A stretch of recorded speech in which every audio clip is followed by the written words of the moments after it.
ভাইয়ের মেয়ে ওকে ধর্ষণ করছে। বৃহস্পতিবারে 11টা থেকে 11:30 থেকে ওকে পাওয়া যাইতাছিল না। এখানের ভিতরে দেখা গেছে, কিন্তু পরে খোঁজ নিয়ে দেখতেছে ওরে ভিতরে নিয়ে গেছে। ছেলেটা বেরোছে কিন্তু মেয়েটা বের হয় নাই। তো আজকে খবর পাইছে আবার ক্যামেরা চেক করে।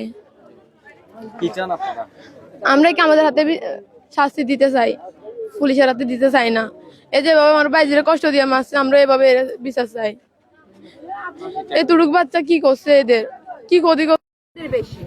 আপনারা দয়া করে খুনিকে যেখান থেকে পারেন খুঁজে আনে আমাদের হাতে আমাদের হাতে তুলে দেন, আমরা বিচার করবো, যাতে ওই বিচারটা দেখে দ্বিতীয় কোনো ছেলে কোনো মেয়ের উপর নির্যাতন না করতে পারে। এখন মেয়েদেরকে নির্যাতন বেশি চলতেছে এই দেশে। বাংলাদেশে মেয়ের নারী নির্যাতন করলে কোনো বিচার হয় না, হয় 10 বছর না 5 বছর, না হলে 2-3 লাখ টাকা দিয়ে আবার কি বাইর করে নিয়ে আসে, যেটা সত্যি কথা। আপনারা খুনিকে আমাদের হাতে সঁপে দেন, কারণ মেয়েটাকে আমরা ফাঁসি, সরকারও ফালে নাই, পুলিশেরাও ফালে নাই।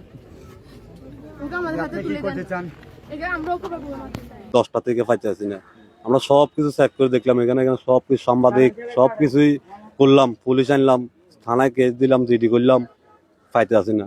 আজকে সকালে আমরা সিসি ক্যামেরা যখন চেক করছি, ভালো করে দেখতে আসি যে ও মেয়েটা ঢুকছে ফ্যাক্টরির ভিতরে। জি, ছেলে এখানে থাকে, এখানে চাকরি করে, ফয়সাল নাম। বয়স 22-23 তো হবে।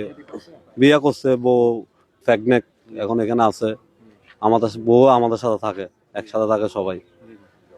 এখন আজকে আমরা দেখার পরে দেখতেছি যে ও যে মেয়েটা ঢুকছে, ও 3-4 বার বাইর হয়েছে, কিন্তু মেয়েটা বাইর হইতেছে না। 3-4 বার বাইর হওয়ার পরে মেয়েটা বাইর হইতেছে না।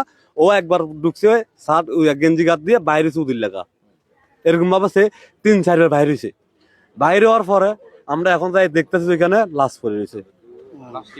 লাশ তুলা বস্তার ভিতরে সাবানো পড়ে আছে। কোনো কারণ তো দেখছেন না, কোনো কারণ নেই। কোন মেয়ের বাপ হয়েছে অসুস্থ, মেয়ে এই শাক 10 টাকা 20 টাকা শাক টাক বেশি মেয়ের বাবাকে চালায়। মেয়ে তো সত্যি থাকার কোনো কথাই নাই, কারণ এখান থেকে কলমির শাক তোলে, এলিচা শাক তোলে, এগুলো তুলে মেয়ের বাপের চালা। মেয়ের বাপ প্রতিবন্ধী, মা 5-6 হাজার টাকা বেতন চাকরি করে ওই যে তুলা ফ্যাক্টরিতে। আমরা ওর ফাঁসি চাই, আমরা ওর ফাঁসি চাই। ওর যেভাবে ওর জীবন নিয়ে গেছে, আমরা ওর এইভাবে জীবন আমরা